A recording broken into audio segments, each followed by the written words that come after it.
Hello everyone, welcome back to my channel. I hope आप सब बहुत अच्छे होंगे।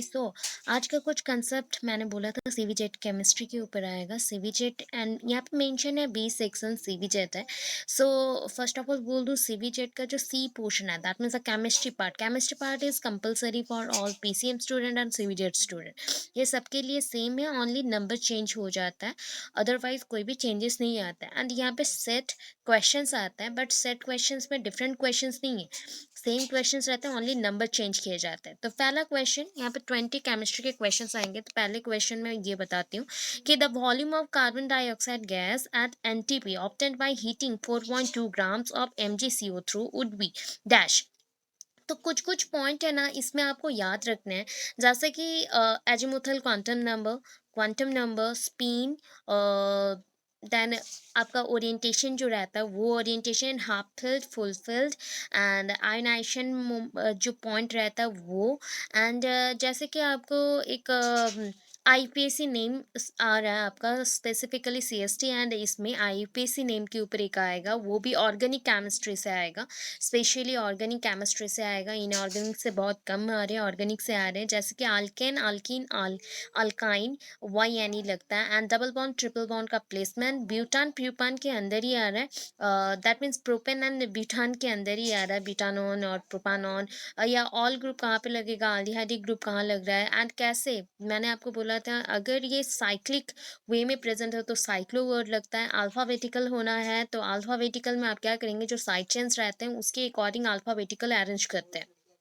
ओके, सो इस अकॉर्डिंग आप प्रिपरेशन स्टार्ट करिए, एंड प्रीवियस ईयर के 5-6 सेट्स को कर लेंगे तो मैक्सिमम उससे भी कुछ क्वेश्चंस रिपीटेड हो रहे हैं, रिपीटेडली आ रहे हैं। तो उस बेसिस पे मैं आज स्टार्ट की हूँ ये पोर्शन, एंड आई होप जो 20 क्वेश्चन है 20 वेराइटीज़ के हैं, कोई किसी से मैच नहीं करता, तो उस अकॉर्डिंग आपको याद रखना है पीरियडिक टेबल के फर्स्ट 20 मैंने बोला था याद करने के लिए, एंड मैक्सिमम अगर आप थोड़ा सा एक्सटेंड करना चाहें तो 30 तक याद करें, तो उसमें से एटॉमिक नंबर आ जाता है, ऑर्बिटल नंबर आ जाता है, एजीमुथल क्वांटम नंबर आ जाता है, एंड नोडल जो फॉर्मूला था नोडल रेंजेस को करने के लिए उसको भी आ जाता है, दैट इज़ 2 × 12 + 1, जो फॉर्मूला आपका था उसको कलेक्ट करने के लिए आ जाता है। इलेक्ट्रॉन को कैसे प्लेस्ड करना है वो आ जा रहा है, तो आपको ऐसा प्रिपरेशन करना है। तो फर्स्ट क्वेश्चन में चलते हैं, the volume of carbon dioxide gas at NTP obtained by heating 4.2 grams of MgCO3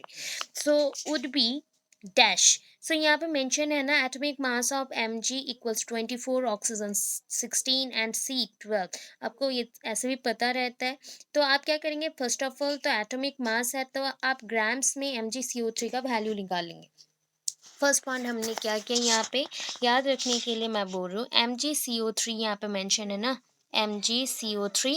so MgCO3 को आप अगर ऐड करेंगे तो Mg कितना है, 24, 16, देखिए O3 है तो 16 × 3 दैट मीन्स 48, एंड 12, ये सबको ऐड कर लीजिए तो कितना मिलेगा, 4 + 8 दैट इज आपका हो गया 12 + 2 4, यहाँ पे आ गया आपका 2461, यहाँ पे 1 आ गया। सो यहाँ पे टोटल हो गया 84, तो आपको लिखना है 84 ग्राम्स है। तो पहला चीज़ तो ये क्लियर हो गया आपका। अभी देखिए नेक्स्ट पॉइंट मैं क्या बताती हूँ।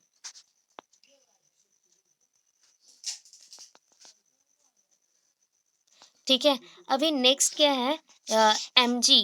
सो M G equals to MgCO3 अगर रिएक्शन करता है तो MgCO3 क्या देगा, CO3 को हम क्या करते हैं, 4.2 ग्राम्स ऑफ MgCO3 को हीट कर रहे हैं, दैट मीन्स हीट करेंगे तो ये क्या देगा आपको, CO2 देगा, CO2 देगा। तो कितने मॉलिक्यूल CO2 देगा वो देखिए।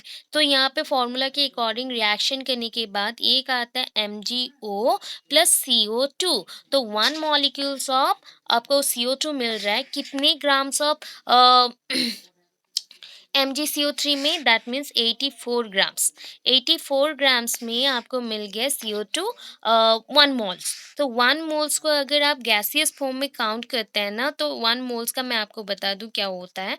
सो यहाँ पे याद रखिए, that is 1 mole equals to 1 mole of carbon dioxide है, that is CO2 equals to 22.4 litres, 22.4 litres. ठीक है, 22.4 लीटर्स को अभी याद रख लिए। एक आपको मैंने पूरा बोल दिया 84 ग्राम्स में कितने हैं, 84 ग्राम्स में आपका है 22.4 लीटर क्या है CO2। अभी 1 ग्राम में कितने होंगे 22.4 डिवाइडेड बाई 84 ग्राम्स। अभी काउंट कितना करना है, कितना हीटिंग करना है, देखिए 4.2 में कितने मिलेंगे वो काउंट करना है। सो 22.4 डिवाइडेड बाई 84 इंटू 4.2, ठीक है 4.2 अगर आप कैलकुलेट कर देंगे तो आपको 1.12 लीटर्स मिल जाएंगे, ठीक है। सो ऐसा आपको कैलकुलेट करना है, पूरा ईच एंड एवरी पॉइंट को मैं बता रही हूँ, प्लीज़ याद रखिए। ओके, सो नेक्स्ट क्वेश्चन में चलते हैं अगेन। सो नेक्स्ट क्वेश्चन देखते हैं।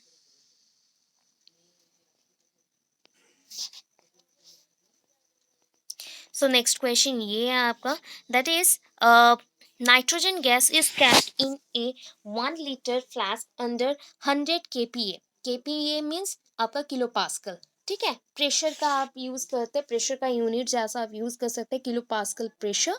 And oxygen gas is capped in another 3 litre flask under 320 kilo pascal pressure.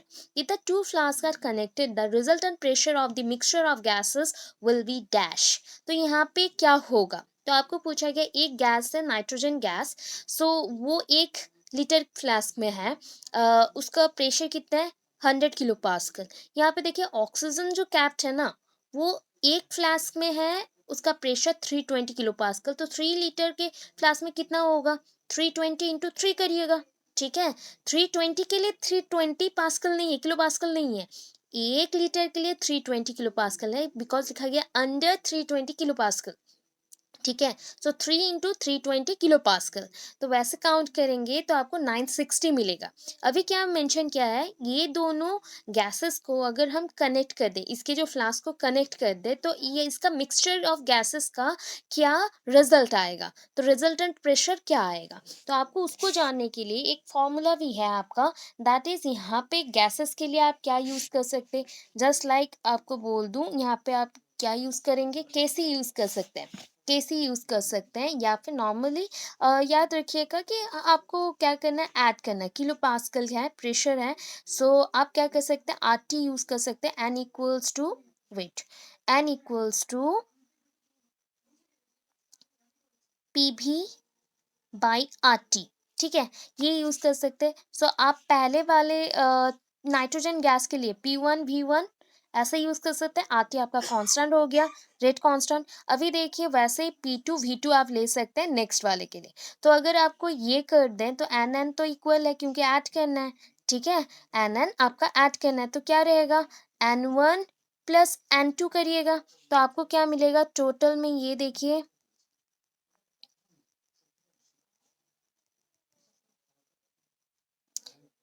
So N1 plus N2 equals to P1 है आपका, प्रेशर कितना है देखिए, प्रेशर है 100, ठीक है 100 है प्रेशर, उसके साथ आपका वॉल्यूम कितना है 1 लीटर, 1 लीटर है, सो दैट मीन्स यहाँ पे इंटू 1, ठीक है।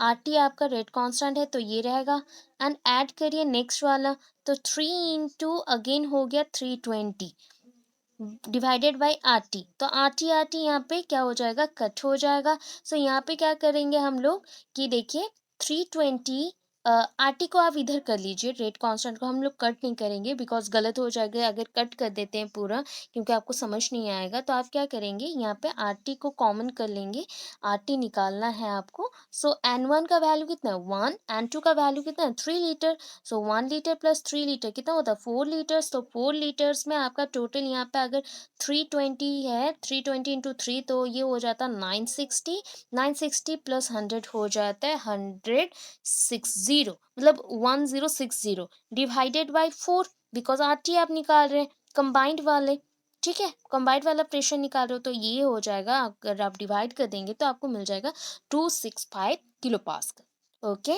इतना है। अभी नेक्स्ट चलते हैं।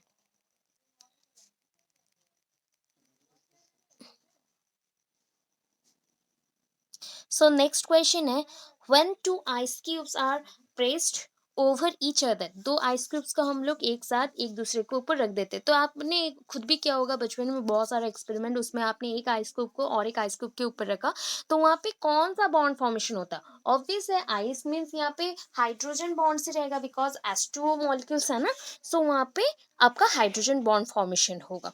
ओके, सो नेक्स्ट चलते हैं और एक क्वेश्चन में, that is in the reaction PCl5 gas, PCl5 है, gives rise to gaseous form में है PCl3 प्लस Cl2। सो यहाँ पे ना आपको कंसंट्रेशन दिया गया है, इक्विलिब्रियम कंसंट्रेशन है PCl5 का एंड PCl3 का, ठीक है।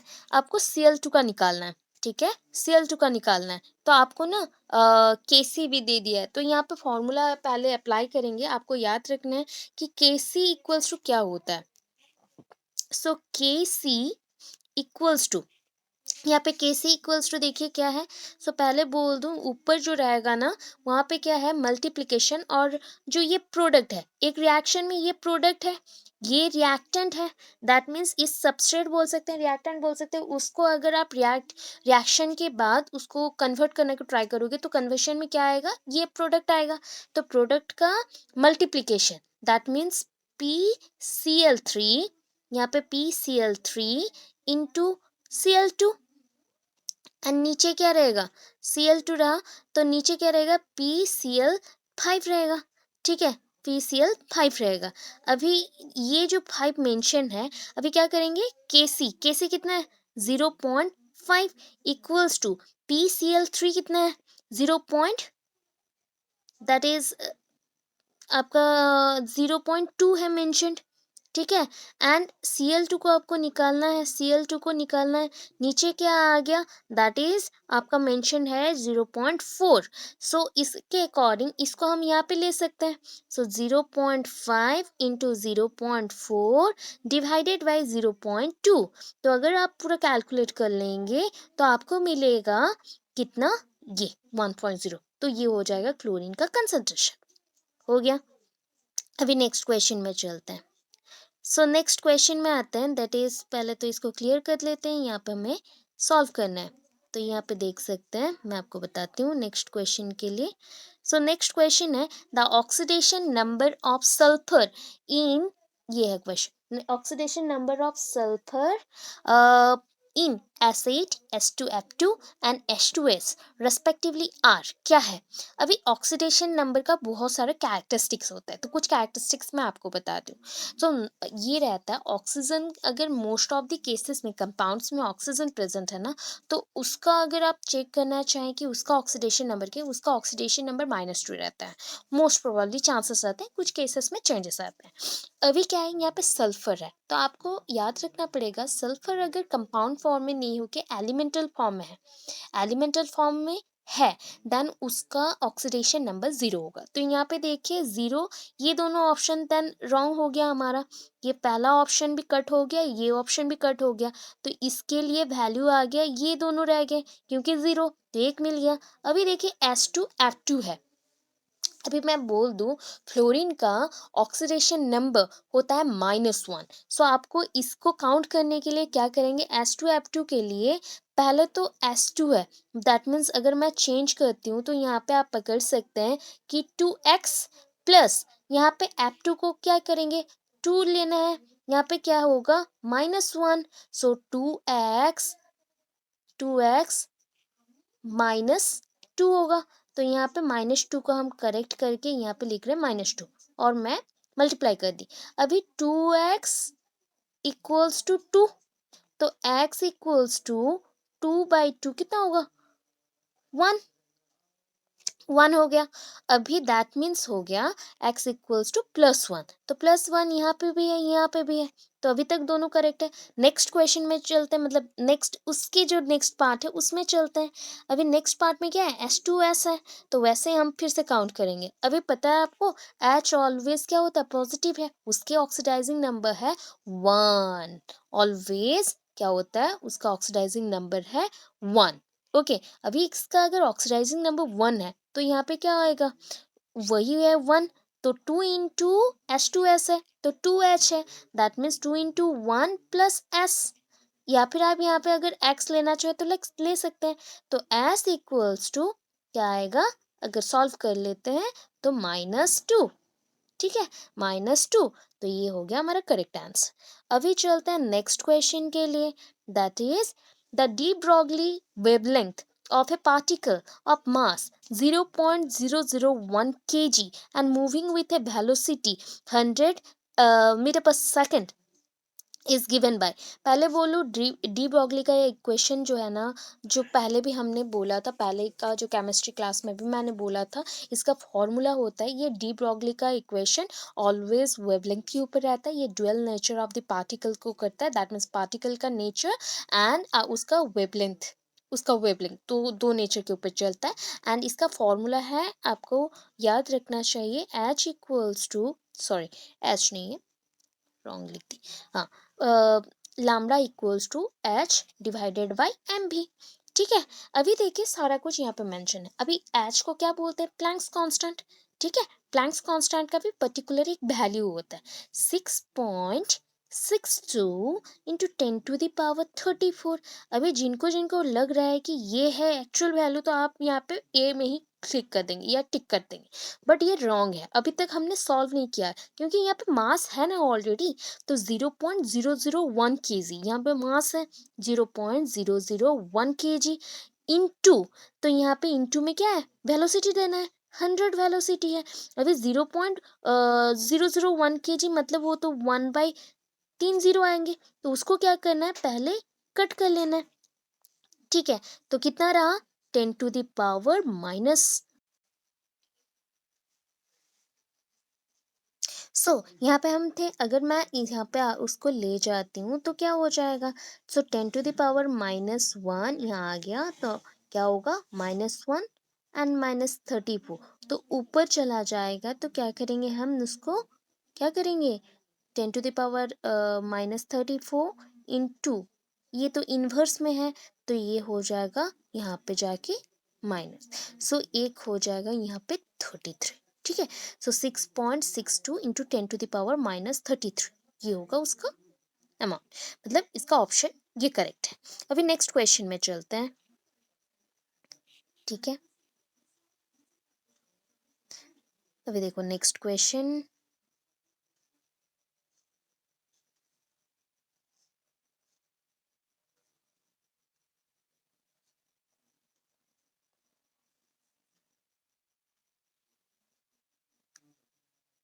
अच्छा, अभी आपको अगर मैं एजीमुथल क्वांटम नंबर समझा रही थी, दैट इज एक क्वेश्चन था कि आपका ये क्वेश्चन था कि इन द रिएक्शन, ये देखो ये वाला हमने सॉल्व कर लिया था, यहाँ तक तो सॉल्व कर लिया डी ब्रॉगली वाला। इसके बाद एक क्वेश्चन आता है क्वांटम नंबर का, बता रही थी आपको मैं। So quantum numbers, the quantum numbers N and L for 4 electrons, यहाँ पे ना 4 इलेक्ट्रॉन्स के लिए क्वांटम नंबर्स मेंशन है, 4 ऑप्शंस है, दैट इज क्या क्या है, देखो n equals to 4, l equals to 1, n equals to 4, l equals to 0, n equals to 3, l equals to 2, n equals to 3, l equals to 1। तो इसको अभी आपको क्या करना है, इनके एनर्जी के according lowest to highest arrange करना है, लोएस्ट टू हाईएस्ट अरेंज करना है। तो कैसे करेंगे, तो उसके लिए पहले आपको क्या जानना पड़ेगा, ये जानना पड़ेगा, ठीक है। तो ये आपको देखिए ऑलवेज याद करना है, ये आपका L जो है ना, ठीक है, ये प्रिंसिपल क्वांटम नंबर के लिए आप लोग एन यूज करते हैं, प्रिंसिपल क्वांटम नंबर के लिए आप एन यूज करते हैं, एल यूज करते हैं एजीमुथल क्वांटम नंबर के लिए, ठीक है। अगर प्रिंसिपल क्वांटम नंबर आपका होता है एन इक्वल्स टू 1, ठीक है, सो आपका एजीमुथल क्वांटम नंबर के अकॉर्डिंग एल कितना होगा, उसके लिए एल होगा आपका 0, ठीक है। अगर प्रिंसिपल क्वांटम नंबर होता है n इक्वल्स टू 2, तो n इक्वल्स टू 2, तो l इक्वल्स टू यहाँ पे क्या आएगा 0 एंड l इक्वल्स टू क्या आएगा 1, ठीक है। ऐसा आपको समझना पड़ेगा। अगर होता है principal quantum number equals to 3, so l कितना होगा, l होगा l equals to 0, l equals to 1 L l equals to 2, तो उस अकॉर्डिंग यहाँ पे मेंशन्ड होता है, क्योंकि हम जब क्या करते हैं इलेक्ट्रॉनिक कॉन्फ़िगरेशन में भी अरेंज करते हैं ना इलेक्ट्रॉन्स को, इसी को फॉलो किया जाता है। n इक्वल्स टू सेल होता है, प्रिंसिपल क्वांटम नंबर जो सेल में प्रेजेंट है उसके लिए। l equals to azimuthal quantum number होता है। अभी जब आप इसको चेक करते हैं 1s 2s 2p ऐसे मेंशन करते हैं, 1s2 2s2 2p6 ऐसे मेंशन करते हैं ना, तो इसी के बेस पे ही करते हैं। बिकॉज अगर आपका एन मेंशन नहीं हुआ तो एल नहीं आएगा, एल नहीं आया तो मैग्नेटिक क्वांटम नंबर नहीं आएगा, उसके अकॉर्डिंग स्पिन भी नहीं आएंगे, एंड स्पिन नहीं आया तो इलेक्ट्रॉन्स कैसे प्रेजेंट होंगे, कौन से रोटेशन में प्रेजेंट होंगे, हमें पता नहीं चलेगा। तो इसके अकॉर्डिंग ऐसा रहता है डायग्राम। मैं आपको डायग्राम दिखाती हूँ, देखिए। ठीक है, अभी मेंशन किया जाएगा आपका, देखो क्वांटम नंबर के अकॉर्डिंग n इक्वल्स टू, मैंने बोला था आपको 1, अगर 1 होता है तो आपका क्या होगा azimuthal quantum number l equals to 0, मैंने मेंशन किया। मैग्नेटिक क्वांटम नंबर कितना होगा, अगर l इक्वल्स टू 0 होता है, आपको याद रखना है magnetic quantum number always l के वैल्यू के ऊपर डिपेंड करता है, मतलब -L2 + 1 तक जाता है, -L2 + 1 तक ये जाता है। अगर यहाँ पे 0 रहा तो -L का क्या होगा, वही 0, +L का क्या होगा, वही 0। तो इसलिए magnetic quantum number for n equals to 1 ये 0 है। ठीक है, तो स्पिन क्या होता है, स्पिन ऑलवेज रहता है plus half and minus half, मतलब पॉजिटिव हाफ रहता है, नेगेटिव हाफ रहता है। आपको उसके लिए टेंशन नहीं लेना है स्पिन कितना होगा क्या नहीं, आपको कुछ ये याद नहीं रखना है, ओनली याद रखना है यहाँ पे हाफ हाफ होगा। एंड उसी के बेस्ड पे एक्चुअली इलेक्ट्रॉन्स अरेंज होते हैं s p d f g में। ठीक है, आपके जो ऑर्बिटल्स हैं, एंड उसी के अकॉर्डिंग एनर्जीज भी शिफ्ट होते हैं। बिकॉज देखिए एजीमुथल क्वांटम नंबर के अकॉर्डिंग एस सेल में कोई भी इलेक्ट्रॉन्स, मतलब आपका एजीमुथल क्वांटम नंबर के अकॉर्डिंग जो एस सेल है वो क्या हो गया, 0 हो गया। दैट मीन्स एनर्जी वहाँ पे बहुत ही कम है। मैग्नेटिक क्वांटम नंबर भी वहाँ इस अकॉर्डिंग 0 हो गया, तो उस अकॉर्डिंग एस ऑर्बिटल में एनर्जी कम रहता है। उसके बाद किस में कम हो, मतलब उससे थोड़ा सा ज़्यादा है पी में, उससे थोड़ा सा ज़्यादा है किस में, एस पी डी। सो एप में सबसे मैक्सिमम एनर्जी रहेगा, जी में उससे भी मैक्सिमम एनर्जी रहेगा, बट एस में 0 रहेगा। ठीक है, तो उसके अकॉर्डिंग n इक्वल्स टू अगर 2 हो गया तो क्या होगा, l इक्वल्स टू 1। आपको याद रखना है n हमेशा 1 2 3 4 ऐसे से स्टार्ट होता है, l इक्वल्स टू 0 से स्टार्ट होता है, 0 1 2 3 से स्टार्ट होगा, सो 1 के साथ 0 का रहता है, ऐसे करके होता है। ठीक है, ऑलवेज वैसा याद रखिएगा। एंड उस अकॉर्डिंग मैग्नेटिक क्वांटम नंबर तो आपको आ ही जाएगा, क्योंकि -L2 + L जाना है, एंड उसके अकॉर्डिंग स्पिन आपको कहाँ तक मैनेज करना है आपको खुद पता है। ठीक है, इसलिए देखिए स्पिन के अकॉर्डिंग क्या होता है वो भी बता देती हूँ मैं।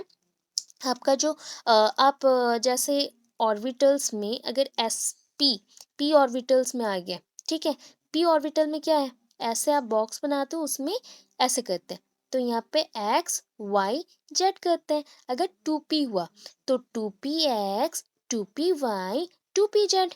ठीक है, अभी क्या होता है, एक हाफ इधर चलता है, इधर एक आता है, फिर इधर चलता है, फिर इधर आता है, तो ये स्पिन है कि ऐसा रोटेशन हो सकता है। दैट मीन्स यहाँ पे भी शिफ्ट हुआ तो चलेगा, ये यहाँ पे शिफ्ट हुआ, बट सेम रोटेशन वाले ही शिफ्ट होंगे।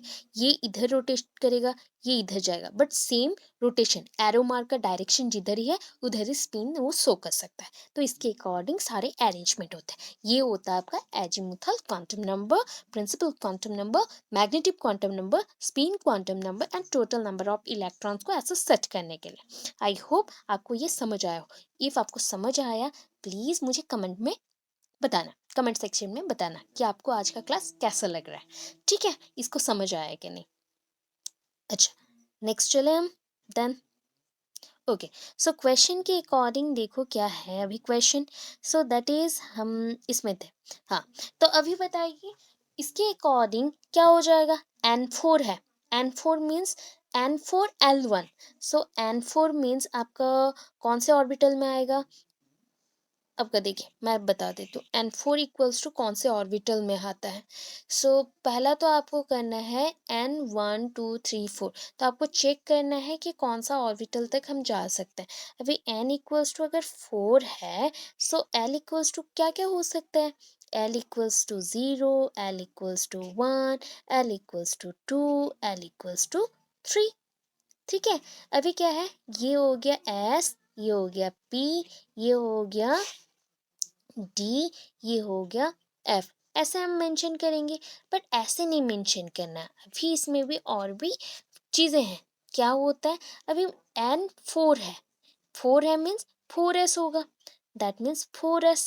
ठीक है, then 4P, 4D and 4F।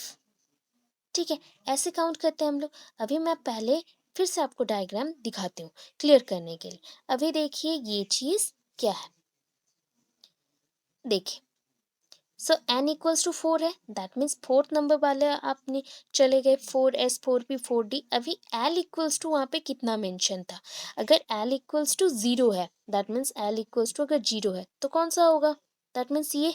अगर L इक्वल्स टू 2 है या फिर 1 है तो 4S, 4S का नहीं होगा, तब 4P होगा, 4P equals to L equals to 1। अगर D है तो L इक्वल्स टू 2 होगा। ठीक है, उसके अकॉर्डिंग करने से आपको समझ आएंगे। अभी देखिए, सो यहाँ पे क्या मेंशन है,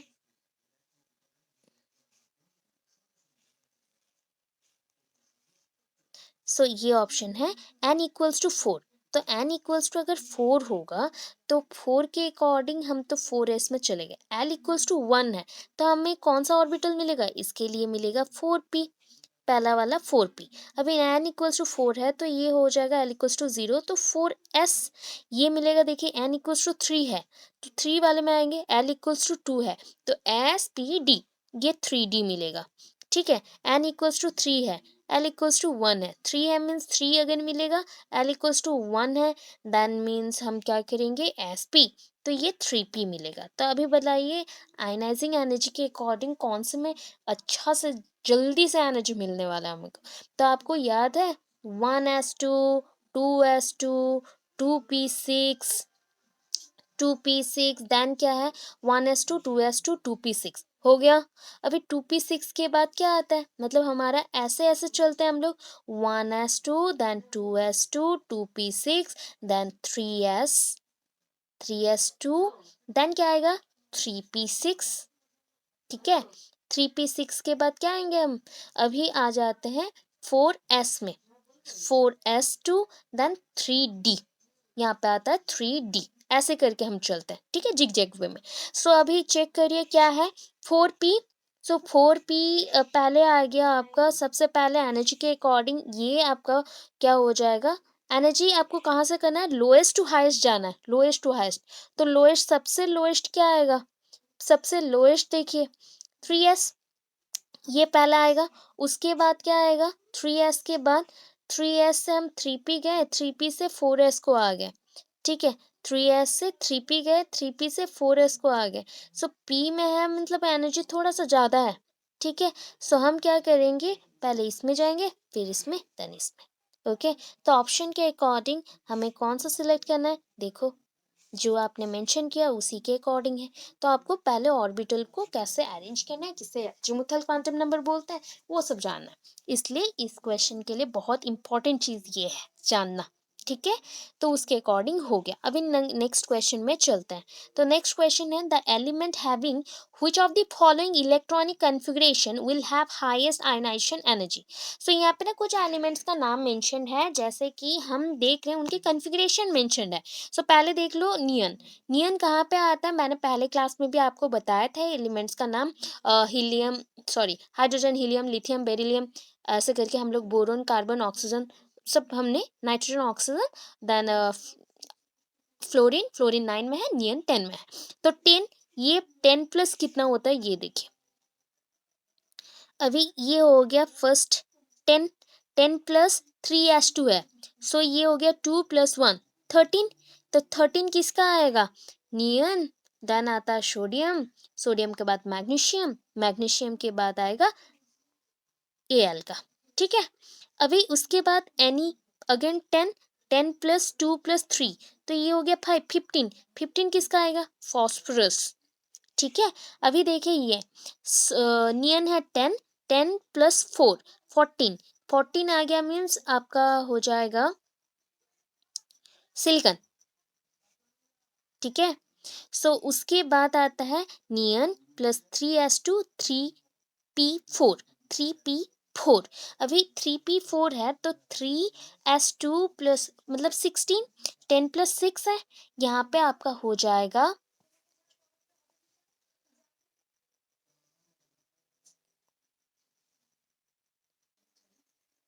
उसके अकॉर्डिंग मैंने यहाँ पे मेंशन किया कि ये लास्ट वाला जो है ये आपका होता है क्या, दैट इज आपका 3p4 है मीन्स ये सल्फर हो जाएगा, 16 आ गया सल्फर हो जाएगा। अभी देखिए सल्फर में अगर आप अरेंज करते हैं तो वो हाफ फिल नहीं है, वो अप्रोक्सीमेशन फुलफिल्ड भी नहीं है।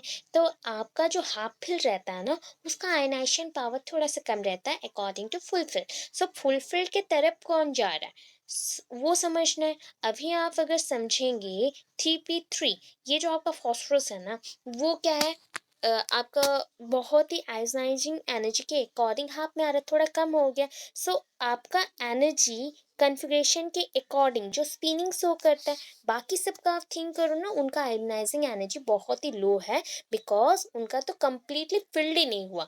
तो उसके अकॉर्डिंग आप थिंक करेंगे सल्फर एंड फॉस्फोरस के अंदर कंफ्यूज हो रहे होंगे, बट सल्फर में देखिए ना एक ब्लैंक रह गया, इसलिए ये इसका आयनाइजिंग एनर्जी डिक्रीज हो गया एंड इसका इंक्रीज हो गया। उसके अकॉर्डिंग फॉस्फोरस का आयनाइजिंग एनर्जी बहुत हाईएस्ट है, ठीक है। नेक्स्ट क्वेश्चन में चलते हैं।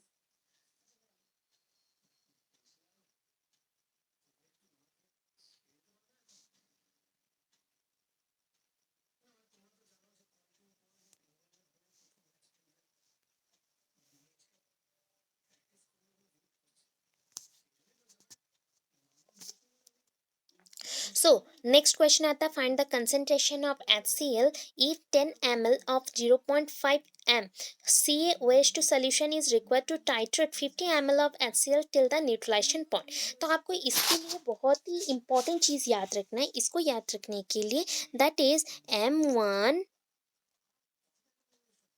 V1 equals to M2 V2, ठीक है।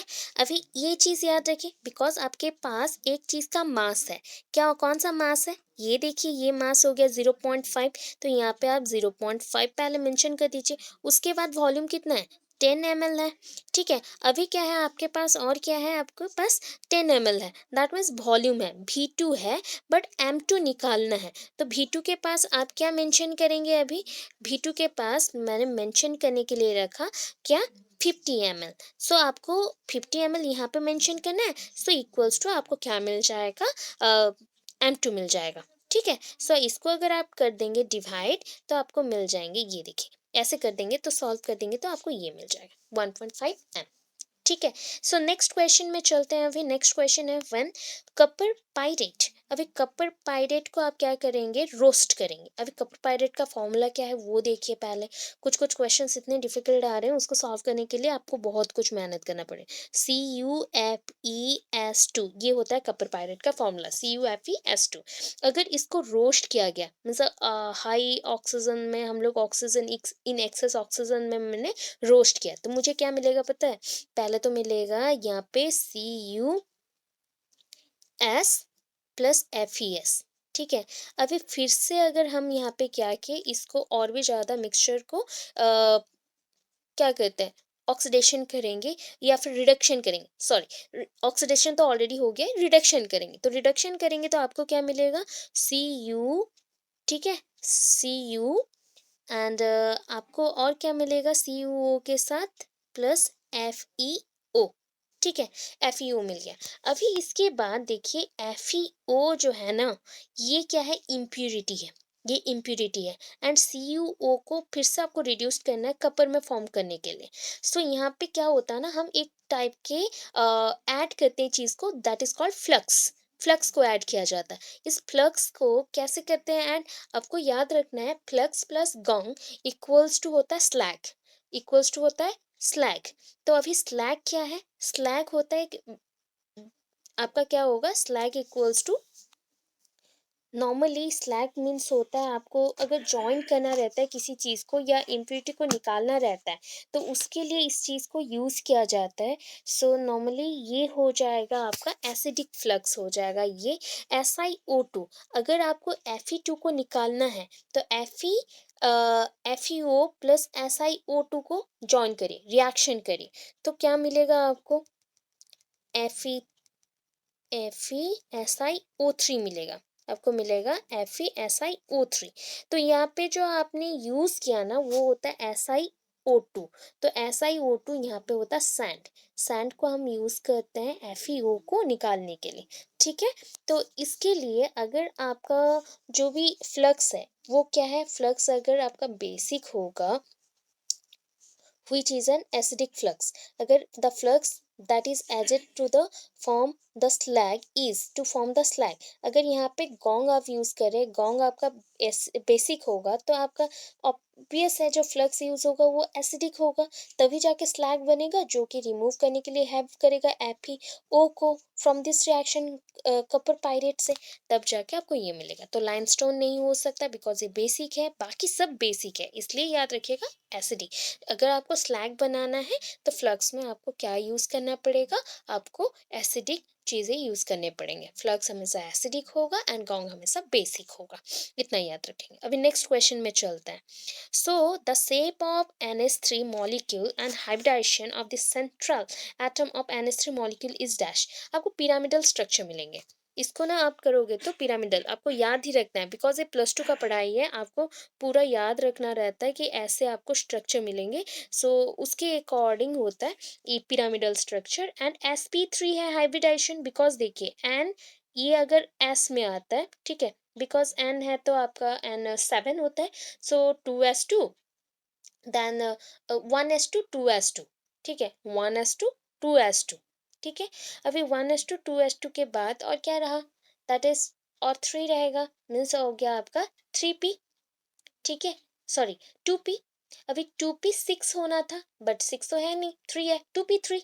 सो 1s2 2s2 2p3, तो 2p3 हो गया, तो वो तो तीन जो p आपको ऐड करने के लिए ही है, तो sp3, इसलिए एस पोर्शन 3p के जगह पे वो क्या कर रहा है, हाइड्रोजन को एक एक करके ऐड करेगा, तब जाके 2p6 होगा। तो यहाँ पे एक एक हाइड्रोजन ऐसे करके ऐड हो गया। तो आप अगर देखेंगे तो ये एक p के साथ ऐड हुआ एक हाइड्रोजन, एक p के साथ और एक हाइड्रोजन ऐड हुआ, और एक p के साथ हाइड्रोजन एक ऐड हुआ, तो हाइड्रोजन सारे 1s में ही है, ठीक है। सो ये ऐड होने के बाद कंप्लीट होता है, बिकॉज हाइड्रोजन का है 1s1, तो 1s1 तो कंप्लीट नहीं हो सकता, सो इसके साथ मिक्स होके 1s2 बनेगा। सो ऐसे करके आपको पिरामिडल और पिरामिडल एंड sp3 हाइब्रिडाइजेशन होगा। अभी नेक्स्ट आते हैं नेक्स्ट क्वेश्चन में, which of the following aqueous solution will have highest elevation of boiling point. Boiling point को अगर चेक करना हो तो डिसोसिएशन एनर्जी के ऊपर चेक किया जाता है, और डिसोसिएशन बॉन्ड एनर्जी के ऊपर। तो उसके अकॉर्डिंग आपको याद रखना है कि यहाँ पे जो बी है Na2SO4 सबसे highest boiling point, sorry, dissociation energy carry करता है, इसलिए इसका बॉइलिंग पॉइंट भी हाई है। जब भी बॉन्ड टूटता है देन अगर क्या होता है, डिसोसिएट होता है, तो बॉन्ड ब्रेक होगा एंड एनर्जी यूज होता है या फिर एनर्जी रिलीज होता है, इसलिए। सो ये हो गया कि हाईएस्ट अमाउंट ऑफ एनर्जी इसी पॉइंट पे आपको मिलेगा Na2SO4 में, ओके। तो उसके according option number B is correct. अभी नेक्स्ट चलते हैं नेक्स्ट क्वेश्चन में, दैट इज देखिए, at 90 degree Celsius pure water has S3O+, ठीक है। अभी उसका क्या वैल्यू है, that is 10⁻⁻⁶। That means at this temperature आपको KW निकालना है। आपको याद रखना चाहिए प्योर वाटर है तो KW में जो रहता है, KW में क्या क्या है, H+ आयन, OH- आयन, ठीक है। अभी H+ आयन का आपको मेंशन है तो OH- फिर से आपको मेंशन करना पड़ेगा, ठीक है। ये दोनों ना इक्वल हो जाते, KW equals to product of H+ and OH-, तो यहाँ पे जब KW ये प्योर वाटर का हो तो ये दोनों इक्वल हो जाता है, मीन्स एक का वैल्यू अगर आपको पता हो तो दूसरे का वैल्यू सेम आप इम्प्लाई करके या इम्प्लीमेंट करके मल्टीप्लाई करते तो मिल जाएगा। तो आपको H+ का वैल्यू मेंशन है 10⁻⁶, सो आप क्या करेंगे, OH में भी आप 10⁻⁻⁶ मेंशन करेंगे। सो आपको पता है 10⁻⁻⁶ प्लस क्या हो जाएगा 10⁻⁻6, सो आपको मिल जाएगा 10⁻⁻12। तो ये हो गया आपका आंसर। नेक्स्ट देखिए, in a vessel 4 gram of oxygen and 4 gram of hydrogen, 4 gram of nitrogen and 4 gram of chlorine are present. Which of the gases has the highest number of atoms? आपको highest number of atoms choose करना है। अभी इसका तो बहुत ही difficult लगता है ये क्वेश्चन। क्या है अभी देखिए, पहले तो आपको याद होगा एवोगाड्रोस नंबर। एवोगाड्रोस नंबर अगर याद है तो उसमें आपको मेंशन था क्या, दैट इज 6 पॉइंट, आपको कुछ मेंशन होगा 6.022, 6.025 नहीं, 022, 6.02 भी मेंशन करेंगे तो याद रखें चलेगा, 6.022 इंटू 10⁻23। आपको ये भी याद रखना है कि सपोज 1 मॉलिक्यूल ऑफ CO2 आप ये कर रहे हैं, तो जैसे 22.4 लीटर्स होता है ना, अगर उसको एटम्स के नंबर पे आप काउंट करना चाहते हैं कि 1 मोल में कितना एटम्स रहता है, तो उसको आप इक्वल कर सकते हैं Avogadro's number, that is n। ठीक है, एन ए भी आप यूज कर सकते हैं बिकॉज एटम्स के नंबर के according N A. So N A के अकॉर्डिंग एवोगाड्रोस नंबर के लिए आपने यूज किया एन, एंड एटम्स के लिए एन ए। ठीक है, सो आपको पहला तो आ गया ऑक्सीजन का। आपको पता है यहाँ पे अगर ऑक्सीजन कौन से फॉर्म में होगा, ग्राम्स के हम एटॉमिक मास निकालें उसका, तो ऑक्सीजन का कितना है, दैट इज 32। ठीक है, बिकॉज यहाँ पे 32 ऑक्सीजन का होता है 16, एंड ऑक्सीजन का हो जाएगा यहाँ पे, वैसे करके हम मल्टीप्लाई करके निकालेंगे बिकॉज आपको चाहिए, इम्पोर्टेंट भी है। तो ऑक्सीजन का हो गया 32, 32। अभी क्या करेंगे, ऑक्सीजन का होने के बाद अगर हम लोग सिर्फ ऑक्सीजन का निकालते हैं एलिमेंट फॉर्म में अगर निकालेंगे देन वो हो जाएगा 16, अगर हम मॉलिकुलर फॉर्म में निकालें तो वो हो जाएगा, यहाँ पे मॉलिक्यूल्स हैं उसके अकॉर्डिंग ये हो जाएगा 32 ग्राम्स। ठीक है, अभी 32 ग्राम्स में कितने एटम्स हैं, दैट इज आप यूज कर सकते हैं यहाँ पे एन ए। ठीक है, सो एन ए की जगह पे हम क्यों क्या यूज कर सकते हैं, दैट इज एवोगाड्रोस नंबर भी लिख सकते हैं। ठीक है, एवोगाड्रोस नंबर भी मेंशन कर सकते हैं। तो एवोगाड्रोस नंबर मेंशन नहीं करके हम इतना रखेंगे बिकॉज वो करने से बहुत हैवी हो जाए। अभी देखिए, अगर 32 ग्राम्स में इतना है तो 1 ग्राम में कितना होगा, सो एन ए बाई 32। ठीक है, अभी 4 ग्राम्स के लिए कितना होगा, तो 4 ग्राम्स के लिए मल्टीप्लाई कर देंगे विथ 4। ठीक है, मल्टीप्लाई कर देंगे विथ 4। सो अगर डिवाइड कर देते तो Na/8 हो जाएगा ऑक्सीजन के लिए। ठीक है, इतना याद रखिएगा कि ऑक्सीजन के लिए हुआ Na/8। अभी हम क्लियर करते हैं, फिर हम क्या किसका निकालेंगे, हाइड्रोजन का निकालेंगे। अगर सबका देखते हैं ना, ऐसा ट्रिक मैं बताती हूँ कि आपको इजी हो जाएगा। जैसे ऑक्सीजन का क्या हो गया, एटॉमिक मास जो उसका है उसको अगर आप निकालते तो मॉलिकुलर मास जो निकालते, मॉलिकुलर मास अगर निकालेंगे तो वो हो गया इतना हैवी अमाउंट कि वो 32 ग्राम्स था, इसलिए बड़ा हो गया। अगर छोटे एलिमेंट्स की तरफ चलेंगे जिसका मास बहुत कम हो, एटॉमिक मास बहुत कम हो, तो उसका थोड़ा ना क्या निकलेगा, जो उसका एटम्स का नंबर है वो बहुत ज़्यादा निकलेगा, उतना याद रखिएगा। सो नाइट्रोजन का भी अगर देखेंगे तो वो कितना हो जाएगा 14। 14 के अकॉर्डिंग कितना हो जाएगा, अगर 14 ग्राम्स में प्रेजेंट है Na, तो आपका 1 ग्राम में कितना, n/14 इंटू 4 हो जाएगा 4 ग्राम्स के लिए। तो वैसे ही करेंगे, वैसे ही निकलेगा। फिर क्लोरीन के लिए सेम निकलेगा, बट हाइड्रोजन के लिए देखिए, हाइड्रोजन कितना है, बिकॉज उसका तो 1 ही है।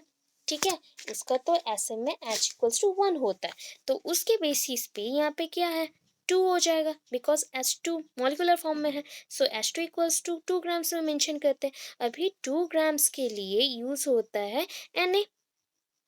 अभी क्या है 4 ग्राम्स के लिए हम मेंशन करेंगे।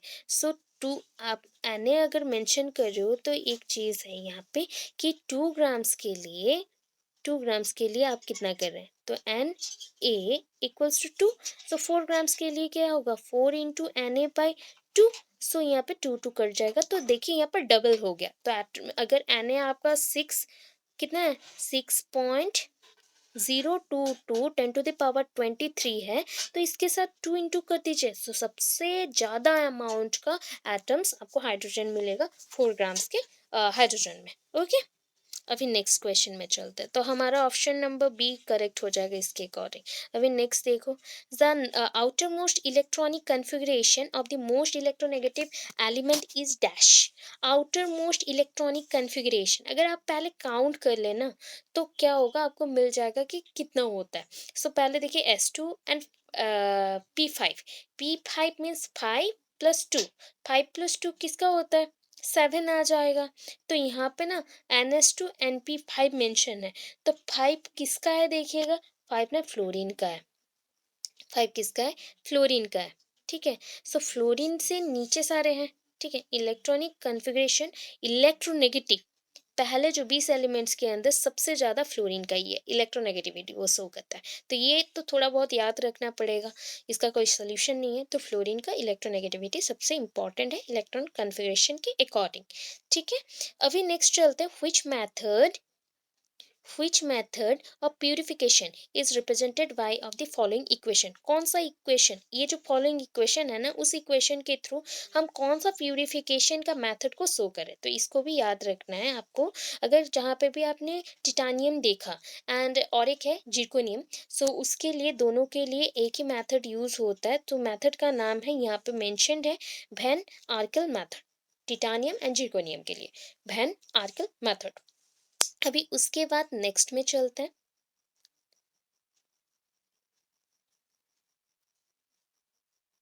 ओके, अभी ना कार्बनियन के ऊपर है, कार्बनियन आयंस है यहाँ पे। The order of decreasing stability पे चलना है, कमते कमते जाएगा।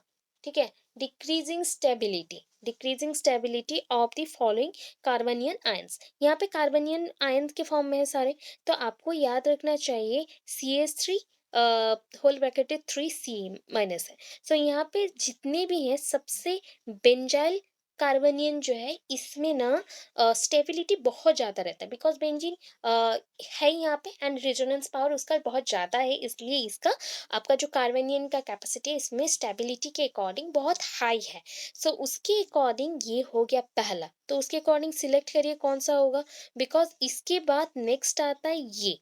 ठीक है, इसका उसके बाद स्टेबिलिटी ज़्यादा है, उसके बाद इसका, देन इसका, क्योंकि यहाँ पे मेंशन भी किया गया है लास्ट में, देखिए CH2 आयन है, देन CH2 है।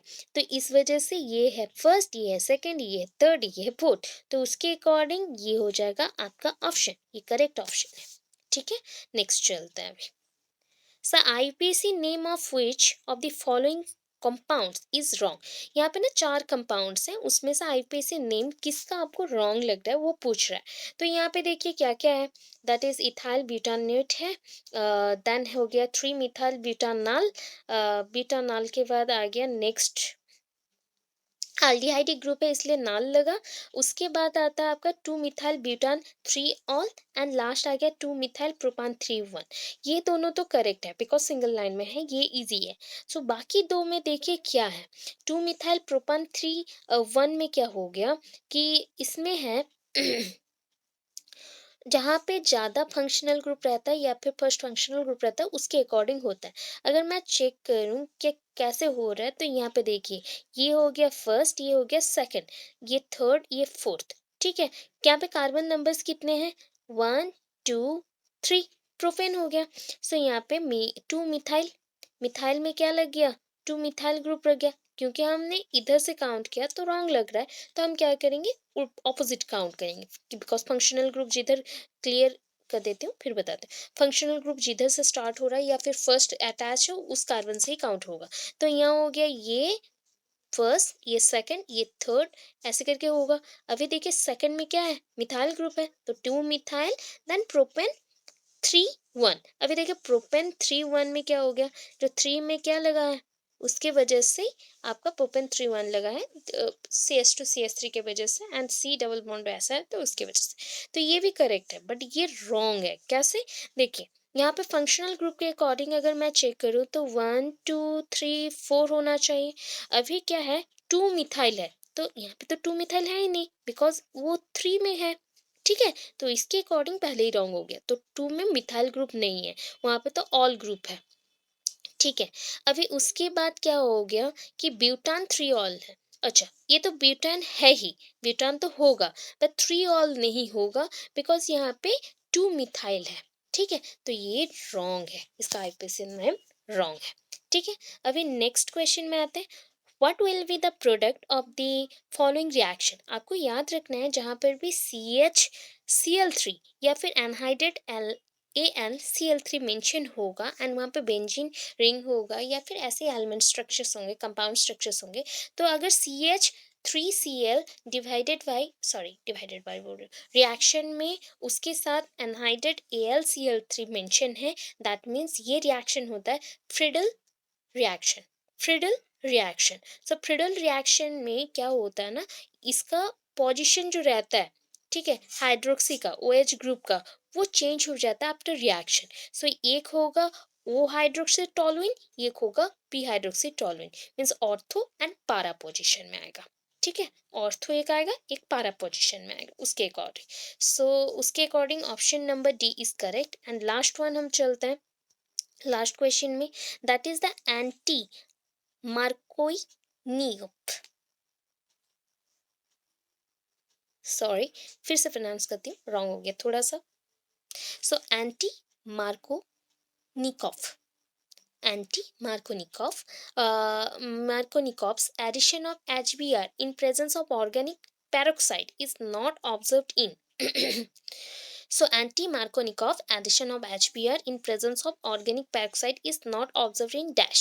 अभी एंटी मार्कोनिकॉफ एडिशन जो होता है ना, ये सिमेट्री एंड अनसिमेट्री के बीच में डिफरेंस लाने के लिए, मतलब कौन सा स्ट्रक्चर सिमेट्रिकल है कौन सा अनसिमेट्रिकल है उसको देखने के लिए। एंड स्पेशली ये रिएक्ट करता है अनसिमेट्रिकल स्ट्रक्चर के साथ, सिमेट्रिकल स्ट्रक्चर के साथ ये रिएक्ट नहीं करता है। सो प्रोपेन में भी प्रोपीन है, तो ये भी सिमेट्रिकल है या अनसिमेट्रिकल है? तो आपको बता दूं, प्रोपीन ऑलवेज 3 कार्बन कंपाउंड है, तो वो तो आपका क्या कंटेन करेगा, अनसिमेट्रिक कंटेन करेगा। ब्यूट 1 ENE, तो ये भी आपका अनसिमेट्री है। बट ब्यूट 2 ENE, अगर इसको चेक करते हैं ना, तो आपको क्या मिलेगा देखिए। पहले तो ब्यूट है तो 4 कार्बन्स रहेंगे, तो पहले बता दूं ऐसे स्ट्रक्चर बन जाता है इसका CH3, ठीक है, CH 2 ENE है, तो यहाँ पे ट्रिपल बॉन्ड नहीं डबल बॉन्ड लगेगा, then again CH, then CH3। तो यहाँ पे आप देख सकते हैं यहाँ पे कैसा स्ट्रक्चर बना,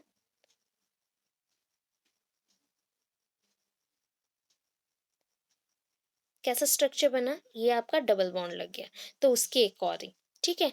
सो आपका अगर ऐसा स्ट्रक्चर बनेगा तो क्या हो गया, इधर जितना है उधर भी इक्वल हो गया, दोनों साइड में इक्वल है, तो ये हो गया सिमेट्रिकल, ये सिमेट्रिकल मेंटेन करा। पेंट 2 ENE, ये भी सिमेट्री नहीं है बिकॉज ये भी 5 कार्बन कंटेन करता है, तो वो भी सिमेट्री में नहीं आएगा, तो ये सारा अनसिमेट्रिकल है, ये सिमेट्रिकल है। तो सिमेट्रिकल तो एंटी मार्को निकोप सॉरी निकोप्स एडिशन के साथ मतलब रिएक्ट नहीं कर सकता, इस वजह से ये अलग है, ठीक है।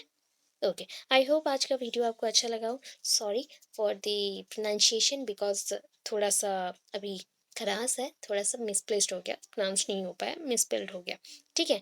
सो एंटी मार्को, ठीक है, मार्कोनिकॉम। सो इसके अकॉर्डिंग आपको याद रखना है सिमेट्री अनसिमेट्री का। Thank you so much. अगर अच्छा लगा वीडियो तो लाइक कमेंट कर दीजिएगा एंड सब्सक्राइब कर दीजिएगा प्लीज़।